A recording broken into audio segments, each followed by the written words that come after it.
The first thing I noticed when I pulled into my driveway was a stranger's Range Rover parked in my garage, and an inflatable flamingo bobbing lazily in my pool. The second thing was the unmistakable sound of HOA President Trudy Kessler screaming into her phone in a panic. "Yes, officers. The intruder just arrived. He's claiming to own the house." The intruder? That was me. The house? Mine. And apparently, Trudy had been living in it for the past 2 weeks. I'm Grant Delaney, 48 years old, semi-retired construction magnate, owner of a sprawling Mediterranean-style estate in Sycamore, Glen. I'd been in Europe closing a major development deal when my neighbor Raymond texted me a blurry photo with a cryptic warning. "Hey, Grant, someone's sunbathing in your backyard. Thought you should know." I shrugged it off at first. Probably the pool maintenance crew taking an unauthorized break. But no, Trudy Kessler had once again outdone herself. Trudy had a notorious reputation in our neighborhood. Self-appointed HOA enforcer, neighborhood gossip queen, part-time homestager, and apparently unable to tell the difference between a staging project and someone else's home. When I left for Europe, she apparently decided my estate needed monitoring for security purposes, a claim she would later offer, but in reality, she had moved in. Neighbors and security footage later revealed the extent of her audacity. She had been hosting wine nights every Tuesday and Thursday, letting her book club friends lounge in my pool, and even having Amazon packages delivered to my address. Delivery drivers didn't bat an eye since she answered the door like she owned the place. My trip to Munich was supposed to last 6 weeks, but the deal closed early. I decided to surprise everyone by coming home ahead of schedule, telling only my assistant. That impulsive choice turned out to be genius. It caught Trudy completely off guard. Pulling up that afternoon, exhausted from a red-eye and craving my own bed, I immediately sensed something was off. Beside the Range Rover, unfamiliar patio cushions adorned my outdoor furniture, and music thumped from inside my house, which was supposed to be empty. Keys in hand, I approached the front door. That's when Trudy stormed out barefoot, wearing what looked like my late mother's vintage silk robe from a master closet. Her face shifted from calm to sheer panic in seconds.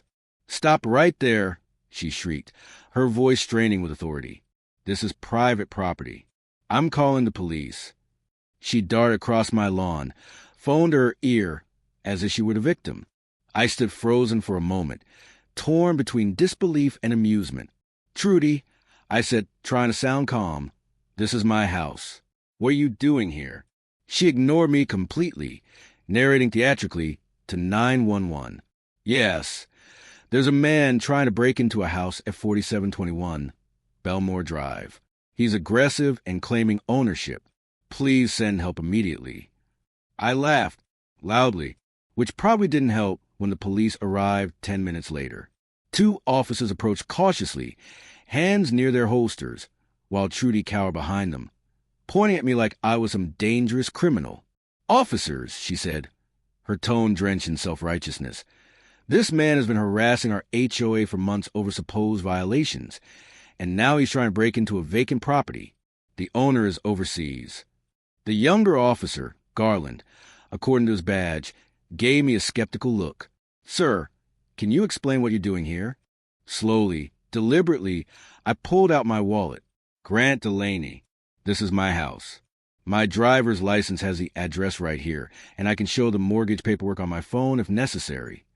Trudy's face shifted to a shade of purple I didn't know existed. "Impossible. The owner is in Europe. I'm the HOA president. I've been monitoring the property for security." "Monitoring it by living in it?" I asked sarcastically. "Is that Range Rover yours? Those wine bottles in the kitchen?" Officer Garland's skepticism wavered. Officer Booker stepped forward. "Ma'am, do you have any documentation proving you have permission to be on this property?" Trudy faltered, her confidence crumbling. I don't need documentation. I'm the HOA president. The landscaping wasn't up to standards. There were suspicious activities, so I had to step in." I pulled up my Ring app on my phone. "Officers, would you like to see footage of Miss Kessler arriving here in a moving van 2 weeks ago, or maybe clips of her hosting parties in my backyard?" The officers exchanged a glance. Officer Booker's tone grew firmer. "Ma'am, did you bring a moving van onto this property?" Trudy opened and closed her mouth like a fish. That was just furniture for staging. The property value, it affects the entire neighborhood. So, you admit to moving furniture into a house you don't own without the owner's permission? Officer Garland asked, barely concealing his amusement. I scrolled to my phone and found the perfect evidence. Here's footage from last Tuesday. Trudy and about a dozen friends having a pool party. And here's Thursday's book club meeting in my living room. Want me to keep going? Trudy's friends, who had been hiding inside my house, scattered like roaches under a sudden light. At least 3 women scrambled for the back door, one of them knocking over a potted plant in her panic. Trudy, Officer Booker said, voice sharp, answer this carefully. Do you have any legal right to be inside this man's house? She puffed herself up, standing her 5'2" frame tall. I have every right as the HOA president to ensure properties meet community standards. This house had unapproved landscaping modifications. The grass was half an inch too long, and the mailbox was tilted at an improper angle. Officer Garland snorted. Ma'am, none of that gives you the right to move into someone else's house. I decided to drive the point home. Officers, would you like to see the Amazon delivery confirmations? She's been having packages sent here in her name. At least 15 notifications on my system. That was when Trudy made her critical mistake. She tried to dart back into my house, probably grab evidence or hide something.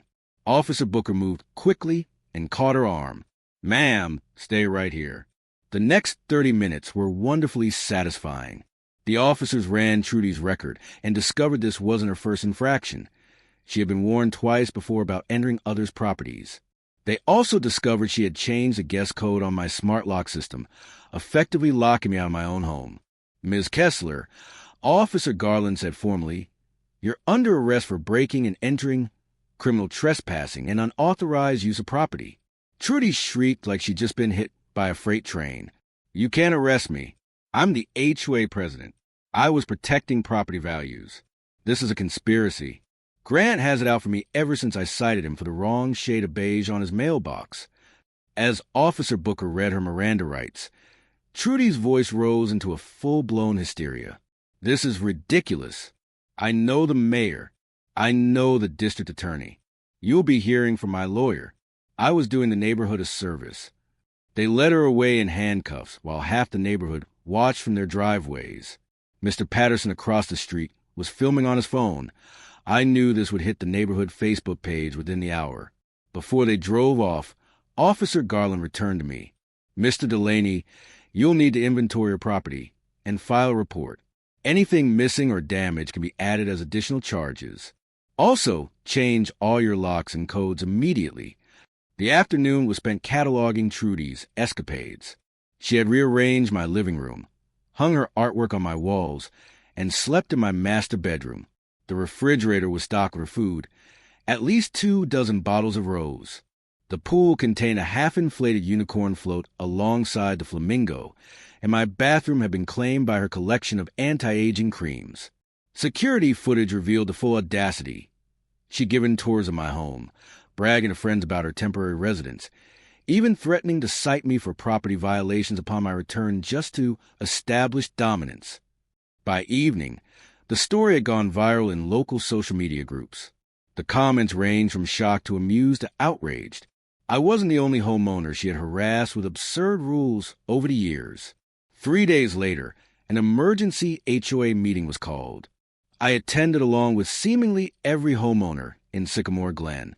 The meeting lasted 12 minutes. Trudy was unanimously removed from the HOA board, with the sole dissenting vote submitted by her lawyer while she remained out on bail. Over the following months, the criminal case moved forward. Trudy attempted a plea bargain, but the prosecutor refused, uncovering that she had previously been evicted from another complex for repeatedly entering tenants' apartments.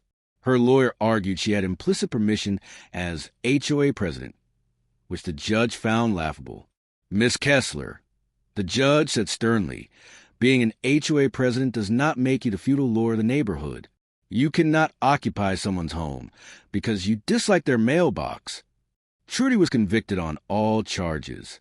She received an 18-month prison sentence, with the possibility of reduced time for good behavior, and was ordered to pay $25,000 in restitution for damages and legal fees. When the sentence was read, she fainted dramatically in court, a perfect, theatrical end to her reign of HOA terror.